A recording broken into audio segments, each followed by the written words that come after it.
Okay, today we're in lesson 4.1, representing linear non-proportional relationships. 4.1, representing linear non-proportional relationships. Representing linear relationships. You can use an equation to describe the relationship between two quantities in a real-world situation. You can use a table to show some values that make the equation true. You know, we can actually understand functions in a powerful way by looking at the points that are generated when we plug in x's and get out y's. One way to do this is just to set up a table. So let's consider the function y equals 5x plus 2. And let's make a table of values for different choices of x and see what the corresponding outputs, namely the y's, equal. So here I'm going to look at x equals 0, 1, 2, or 3, and see what y's we get. So wherever I see an x, I'm going to plug in 0 in the first case. So I see 5 times 0 plus 2, which equals 2. So y is 2. Because remember, y equals this. If I let x equal 1, then I have 5 times 1 plus 2, which is going to be 5 plus 2, which is 7. And since that equals y, I see the corresponding y is 7. If I let x equals 2, I see 5 times 2 plus 2, which is going to be 10 plus 2, which is 12. So the corresponding y value to 2 is 12. And finally, if x equals 3, I can figure out what y is by plugging into here. 5 times 3 plus 2, that's 15 plus 2, which is 17. And I could actually write these points as ordered pairs. And you'd write the x first, 0, and then the y, 0, 2, 1, 7, 2, 12, 3, 17. Those are the ordered pairs. Okay, as a repeat, all we're doing is we have a table of values. Here there were 0, 1, 2, and 3. We have an equation. And all we're going to do is plug our x values into the equation to find the y values. So the first x value is 0, so in place of x we put 0. 5 times 0 is 5, plus 2 is equal to 2. The next value was 1. 5 times 1 is 5, plus 2, that'll give you 7. Next we have 2. 5 times 2 is 10, plus 2, that'll give you 12. And then last but not least we have 3. 5 times 3 is 15, plus 2 is 17. And then you write these as an ordered pair. And when you're writing as an ordered pair, x is always first, y is always second. So 0, 2, 1, 7, 2, 12, 3, 17.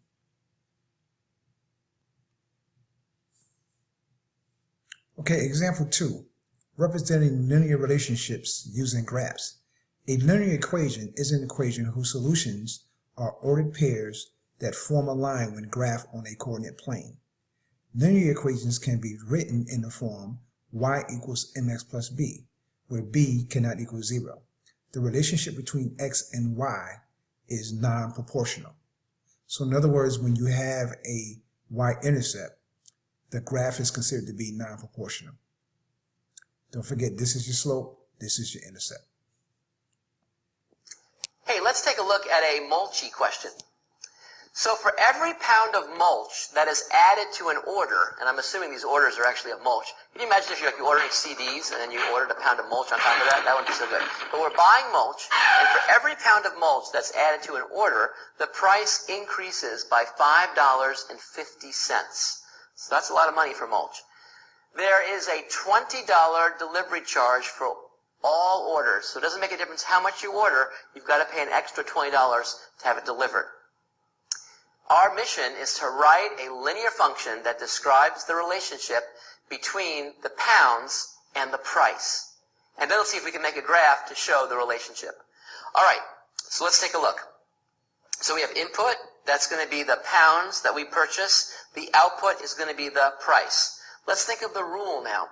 Well, what's the rule? The rule is we're going to spend $5.50 per pound, and I'm going to think of the x as the pounds, of mulch. So that means that whatever x is, I've got to multiply it by $5.50 in order to figure out the price. So y is going to equal $5.50, or 5.5x. But don't forget, there's that fixed $20 delivery cost I have to add on, so I have to add plus 20. So the rule, or the function, is going to be y equals 5.5x plus 20. Y equals 5.5x plus 20. That's the rule for this particular scenario. Now, given that, we can actually figure out a table of values. Let's consider the purchase of 0 pounds of mulch, 2 pounds of mulch, 4 pounds of mulch. Let's see what the rule gives us. Well, 0 pounds of mulch means that how much do I pay? I pay $5.50 times 0 plus $20. So, in fact, the output is $20, which basically means I bought nothing, but I want it delivered, and no matter what, I've got to pay $20 to have it delivered. So basically, I'm paying $20 for someone to come to my house and say, hey, and then leave. But that's okay, it's $20. Now, if we buy 2 pounds of mulch, then I'm going to see 5.5 times 2, because I pay $5.50 per pound, plus the $20. So 5.5 times 2 is 11. 11 plus 20 is $31. So that's the output. And finally, when I have an input of 4, that means I have 5.5 times 4 plus $20. So this is going to give me $22 plus $20 is $42. All right. Now, just given that, let's see if we can actually make a graph of this, where I'll have pounds on the x-axis and price in dollars on the y-axis, and we're going to be plotting these points. So x, comma, y. So we start off with 0, comma, 20. So 0 pounds cost me $20. Not a great deal, but still. 2 pounds will cost me $31. So let's see, that's going to be 28, 30, 32, so it's right in between 30 and 32, that's 31. And 4 pounds cost $42, so 40 and then 2 more dollars right up here. And so you can see that again, this function seems to be linear. It seems to be modeled by a graph that is a straight line. It's mulch, so I'll use green.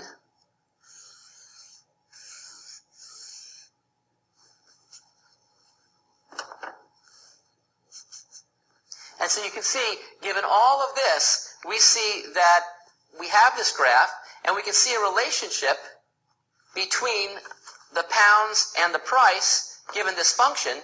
Namely, we see this is a linear relationship, which means that the graph of this linear equation is, in fact, a straight line. So now we're seeing certain kinds of equations, certain types of functions whose graphs actually correspond to straight lines. Again, an important connection. We wouldn't have actually appreciated that if we hadn't taken the time to try to look at a picture associated with this algebraic equation and realize that, in fact, lurking behind the equation is a straight line. I'll see you soon. Okay, let's summarize and review to be sure you have the complete idea behind this particular lesson. All right, first of all, you were given a real-world situation, and you had to make up your equation. For every pound of mulch that is added to an order, the price increases by $5.50. There is a $20 delivery charge. Okay, so that means for every pound, it's going to be multiplied by 550. So 550 times X plus the delivery charge of $20. This is your y-intercept, the $20, and 5.5 is your slope. Notice they use the word input. Don't forget the word input and domain means that's your X or your independent variable. Output is your Y. Also, another term to go with output is range. And also that means that's going to be your dependent variable. Okay, you make up your own values for X. That's what he did there. And he plugged into the equation. So when X was 0, he came out with 20. When X was 2, we came out with 31. And when X was 4, we came out with 42. Now we're going to graph the ordered pairs. We're going to graph the ordered pairs. So we're going to graph 0, 20, 2, 31, 4, 42. Take a look at the y-axis. That's your price. And notice they're going in increments of 5, 5, 10, 15, 20, 25, 30, 35, 40, 45. And notice on the x-axis, they're going in increments of 2, 2, 4, 6, 8, 10. Actually, I said that wrong. They're actually going in increments of 1 to just showing 2. So 1, 2, 3, 4, 5, 6, 7, 8, 9, 10. All right, now let's graph. When x is 0, we're right here. Y is 20. Don't forget, that's your y-intercept. This is the point that crosses the y-axis. When x was 2, we came out with 31. So 2, we go up, there's 30, so 31 is just above the line at 30. When x is 4, y is 42. So when x is 4, we go all the way up to 42. There's 40. Okay. So 42 is going to be about midway. Or should I say slightly above 40. Okay, now one last thing to notice is, you notice that this line is a straight line, so that means it's linear. Because we have a y-intercept, that means it's going to be non-proportional. To be proportional, it would have to go through right here at 0. It has to be linear and coming through at 0. All right? But if it doesn't come through at 0, that means the line is non-proportional.